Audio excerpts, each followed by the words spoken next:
मैं आपको ऑर्गेनिकल के बारे में बताता चलूँ कि ऑर्गेनिकल जो है हमारे कुछ प्रोडक्ट्स हैं जो नेचुरल प्रोडक्ट्स हैं, और हम चाह रहे हैं कि लोग नेचुरल प्रोडक्ट्स पे आएँ, वो आर्टिफिशियल प्रोडक्ट मसनूई चीज़ें खाने से परहेज़ करें। उससे इनकी ज़िंदगी के अंदर तब्दीली आएगी। हमारा जो ब्रेकफास्ट है, ऑर्गेनिकल ब्रेकफास्ट है, बड़ा मशहूर है।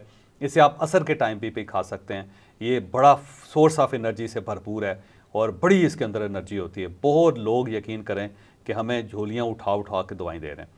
फिर बच्चों के लिए हमने एक प्रोडक्ट बनाई है इसी के अंदर, जिसे हम ग्रोथ कहते हैं, ग्रोथ का नाम दिया है, आप बच्चों को दे सकते हैं। फिर हमने जवान और बूढ़ों के लिए स्टेबल के नाम से एक प्रोडक्ट बनाई है जो आपको स्ट्रेंथ देती है। फिर ख़वातीन के लिए हमने स्पेशल एक ब्रेकफास्ट या फिर असराना डेवलप किया है, आप वो इस्तेमाल कर सकते हैं। फिर हमारे पास एक पेन ऑयल है, आप इस ऑयल को लगाएं और अगर आपके आर्थराइटिस का पेन भी अगर आपके है तो वो भी ख़त्म हो जाएगा। मसल के अंदर कोई पेन है वो ख़त्म हो जाएगा। स्ट्रेस में बहुत ज़्यादा रिलीफ दे देता है।